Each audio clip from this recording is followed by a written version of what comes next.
My story starts in late July. It was July 21st, I think.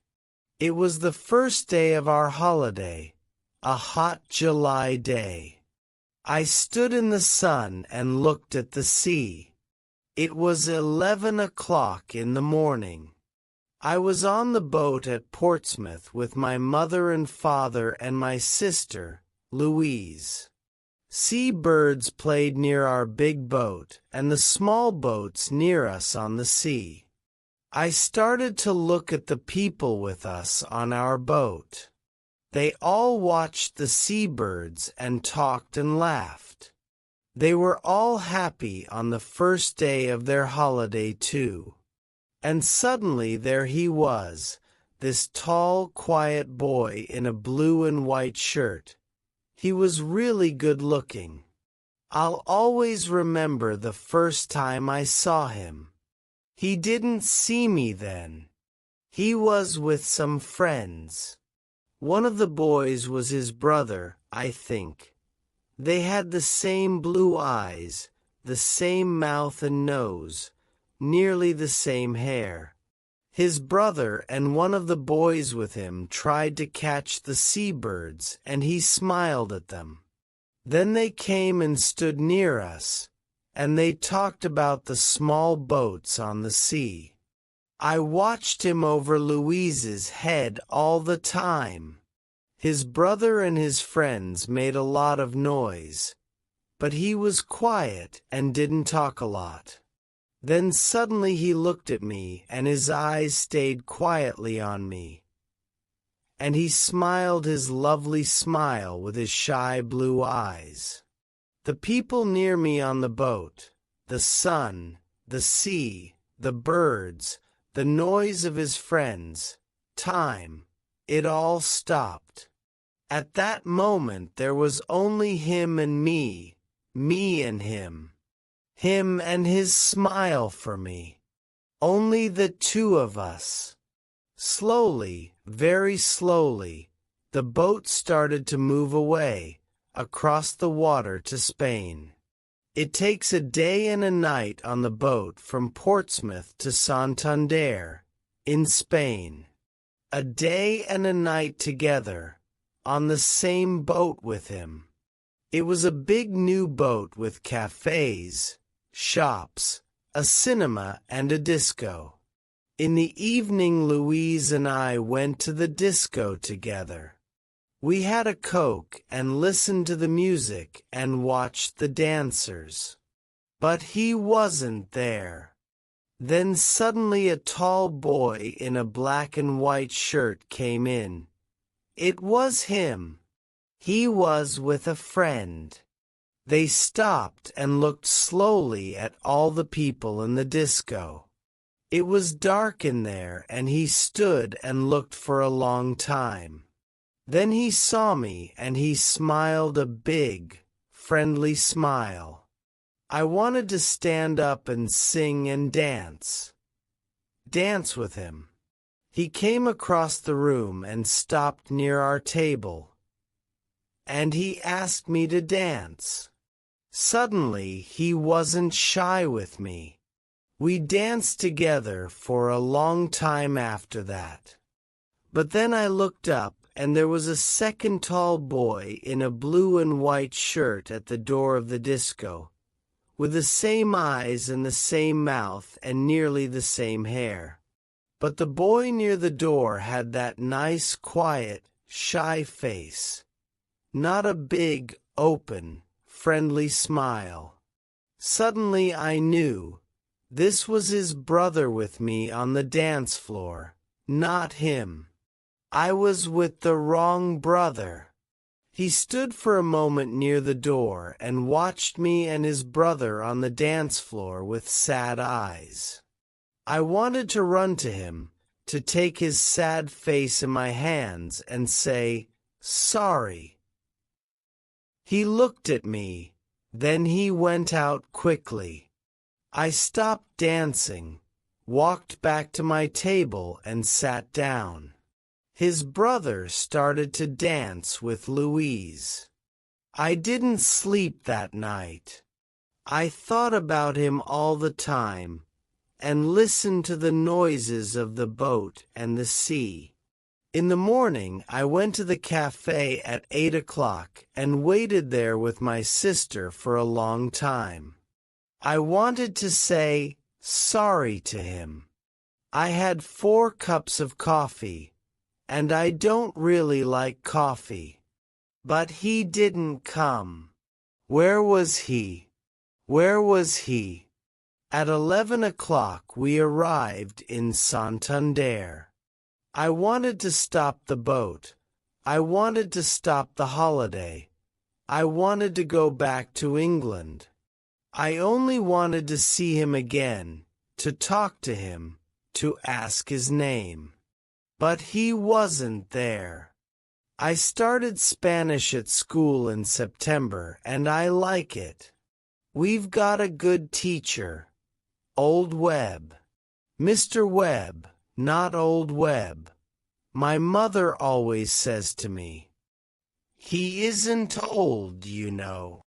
Old Webb, sorry, Mr. Webb, always takes some people from our school to a place in Spain for the first 2 weeks of the holidays, every July. Old Webb is okay. Not bad, for a teacher. We were at Portsmouth with Old Webb. Sorry, Mr. Webb, and Mrs. Webb. She's from Argentina. All the boys think she's good-looking, too. There were 6 of us with the Webbs. Harry Potts and his sister Sonia, Nick Atkins, he's a good friend, Sue Bellamy, she's clever, my brother Dave and me. We're 14 and we're good friends too. Usually. There were hundreds of people on the boat. It was hot in the sun, a lovely day. People watched the sea and the small boats. I liked being in the sun and thinking about the 2 weeks holiday in Spain. Old Webb started one of his stories about Argentina, but I didn't listen. I started to look at the people. And this girl was there, near me, a really good-looking girl with nice brown eyes and black hair. I'm really shy and I'm not very good with girls. I didn't talk to her then, but I watched her with her sister and her mother and father. Then they walked away, and she smiled at me for a moment before they went. My brother Dave saw her, and he laughed quietly at my red face. I wanted to see her again, perhaps in the cafe at lunchtime, or perhaps in the cinema in the afternoon. But she wasn't there, and I don't remember the film. In the evening we had a drink with Old Webb and lovely Lucrezia, that's our name for Mrs. Webb. After that Dave and Harry went to the disco. They wanted to meet some girls. I don't like dancing, but I went to the disco later.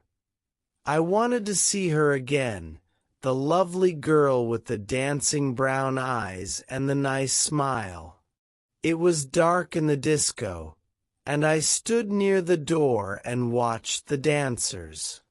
Then I saw her on the dance floor. And she was with Dave. With my brother, Dave. She smiled at him, too, a lovely smile. I didn't want to watch. I walked out. I went and looked at the sea and thought about things quietly. I thought about her and Dave. I was up early in the morning, before 6 o'clock.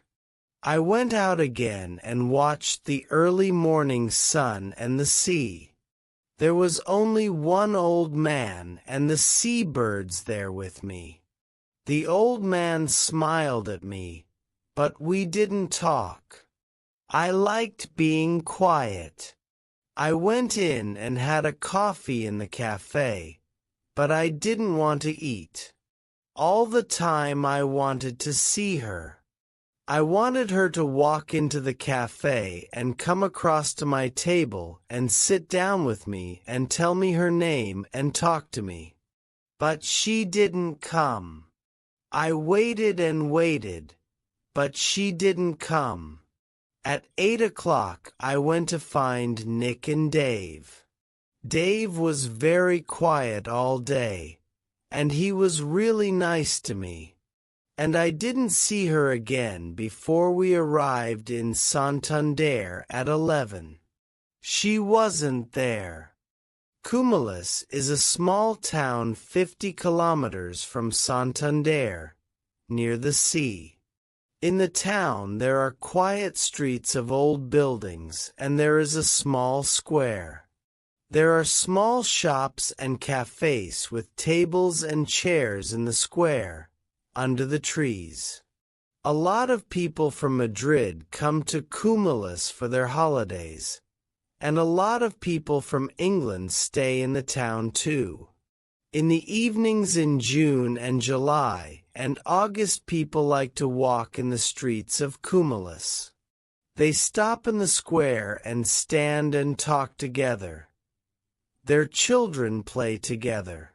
Some people sit at the cafe tables and have a drink and watch the children or read their newspapers or talk. It was disco night in Cumulus on the evening after the boat arrived in Santander from Portsmouth. There were a lot of people in the square, Spanish people from Cumulus and Madrid, but families from England and France and Germany and Holland too. Some of the English families from the boat were there now, in Cumulus for a night or two.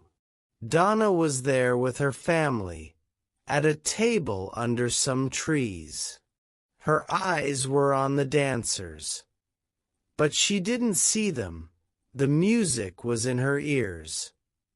But she didn't hear it. She didn't want to look or listen or dance. She didn't want to be there. She only wanted to see the lovely, shy boy from the boat, perhaps to dance with him. First, Mr. and Mrs. Webb wanted to go to a little place near the beach where they always had good fish. They wanted to have a good time on their first evening in Spain, and later there was the disco in the square at Cumulus. Mark didn't want to go. He didn't want to eat or dance or talk and laugh. He wanted to sit quietly and think about the good-looking girl on the boat. Where was she now? But Dave and Harry and Nick and Sue all wanted him to go. Later that evening he walked into the square at Cumulus with his friends. They found a table at one of the cafes and they all sat down. Mark looked slowly at the people at the tables near them. Donna looked sadly at the people dancing and standing in the square. Then their eyes met. Time stopped. He was here. She was here. He smiled at her with his nice blue eyes. She smiled back at him with her dark brown eyes. Suddenly he wasn't shy. He stood up and started to walk across to her. She was on her feet. Their hands met. She wanted to dance now, only with him. The others watched and smiled, they all knew. And Dave watched and smiled happily. You see, only Dave really knew the story. Only Dave knew his plan for his brother. And Donna and Mark started to dance. They were together,